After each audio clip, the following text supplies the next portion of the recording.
Hey guys, कैसे हैं आप सब? आई होप आप सब बहुत अच्छे हैं, मस्त हैं एंड सभी सेफ हैं गाइस। तो स्टार्ट करते हैं बेटा जी आज के सेशन को। एंड गाइस, सेशन जो है वो काफी ज्यादा इंपॉर्टेंट रहने वाला है, क्योंकि हम सबको पता है कि 13th मई को आ चुका है क्लास 12th का एंड 10th का रिजल्ट। अब वहीं पे बहुत सारे बच्चे ऐसे हैं जिनके किसी ना किसी सब्जेक्ट में मार्क्स कम रह गए हैं।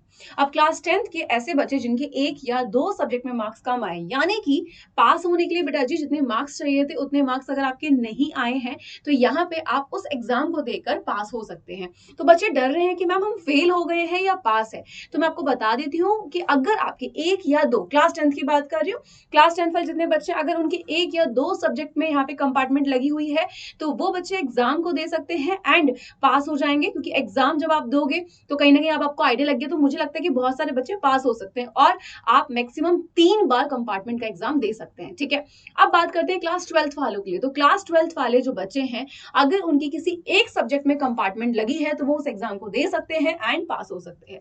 अब बात आ जाती है यहाँ पे कि भाई आखिर इसके फॉर्म कब निकलते हैं, है ना? फॉर्म कब आपको फिल करना है, कौन करेगा, क्या स्कूल वाले करेंगे या आप करोगे? तो सबसे पहली चीज ये जान लो कि इसके फॉर्म निकलते कब हैं, है ना? तो अभी तो नहीं निकले हैं, लेकिन जो भी कोई अपडेट आएगा तो वो मैं आपको बिल्कुल बताऊंगी। अभी कोई अपडेट नहीं है। अगर हम बात करते हैं लास्ट ईयर की, तो 10th जून तक इसके जो फॉर्म थे वो आ गए थे। ठीक है, तो प्लीज डेट का ध्यान रखिए कि आखिर कब शुरू हो रहे हैं फॉर्म फिल होना एंड इसकी लास्ट डेट क्या है। ठीक है, क्योंकि अगर आप लास्ट डेट से पहले फॉर्म फिल कर देते हो तो बहुत सही है, अगर आप लेट करते हो तो वहां पे फिर आपका जो फॉर्म के जो चार्जेस होते हैं वो ज्यादा हो जाते हैं। ठीक है, तो यहाँ पे लास्ट ईयर क्या हुआ था, लास्ट ईयर देखो अभी तो नहीं निकले, लेकिन हाँ हमें पता है कि निकलेंगे जरूर। तो इसीलिए मैं ये चीज आपको एडवांस में बता रही हूँ कि होगा क्या, कि या तो मई के एंड में या फिर जून के स्टार्टिंग में क्या होगा, आपके फॉर्म निकलेंगे। अब वो आपको फिल करना है। अब ऐसा नहीं कि वो आपको फिल करना है। अब यहाँ पे देखो दो तरीके से चीजें होंगी।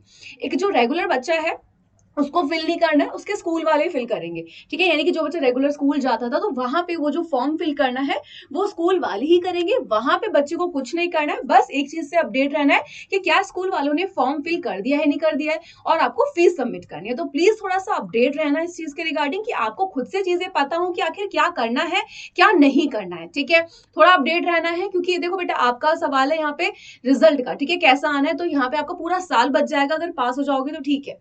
ठीक है, अगर आप यहाँ पे एग्जाम नहीं दे रहे हो, ठीक है, तो बेटा यहाँ पे फिर आपको दोबारा से, यानी कि जितने बच्चों की अगर कंपार्टमेंट ज्यादा है तो उन बच्चों को बेटा दोबारा अगले साल अपना बोर्ड एग्जाम देना पड़ता है। तो ये नहीं चाहते हो तो अच्छे से एग्जाम को दे देना। ठीक है, अब यहाँ पे बात कर रहे हैं हम लोग किसकी, कि भाई आखिर फॉर्म कब निकलेंगे। तो मैंने बता दिया, या तो मई की एंड में, ठीक है, या फिर जून के स्टार्टिंग में आपके फॉर्म निकल जाएंगे। तो फॉर्म को फिल कर देना है टाइम से, ताकि आपका जो एग्जाम है वो हो पाए एंड यहाँ पे आपको लेट फीस ना भरनी पड़े। चलो भाई, ये तो पता लग गया फॉर्म कब निकलेंगे। उसके बाद आपका आता है एडमिट कार्ड, ठीक है, जो कि जून के एंड तक आ जाता है और एग्जाम होगा जुलाई में।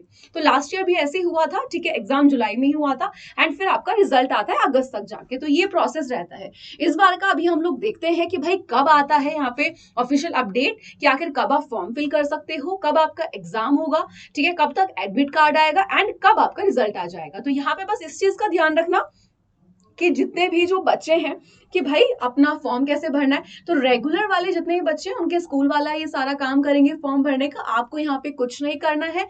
लेकिन जितने भी जो प्राइवेट बच्चे जो रेगुलर नहीं जाते थे स्कूल, वो आपको खुद ही फिल करना पड़ेगा। तो प्लीज बेटा जी इस बात का आपको ध्यान रखना है कि आप इस चीज का ध्यान रखें, बिल्कुल भी अपना डिले ना करें एंड किसी के भरोसे मत बैठना कि भाई हमारे भैया ने कर दिया, अंकल कर देंगे या चाचा जी कोई कर देगा। नहीं, आपका काम है थोड़ा सा अपडेट रहना कि क्या आपका फॉर्म फिल हुआ है नहीं हुआ है।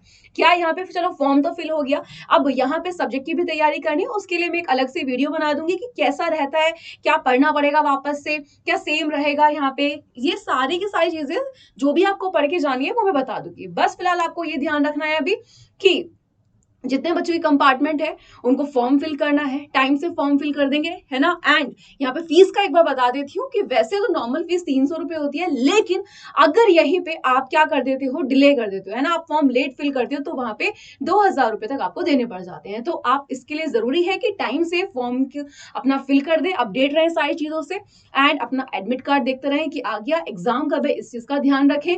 ठीक है, एंड साथ ही साथ रिजल्ट फिर आ ही जाएगा। ओके तो 3 बार आप यहाँ पे एग्जाम दे सकते हो। तो बस आपके पास 3 ही मौके होते हैं यहाँ पे एग्जाम देने के, तो आपको ट्राई करना है कि भाई अच्छे से अपना एग्जाम को दे दो, ठीक है।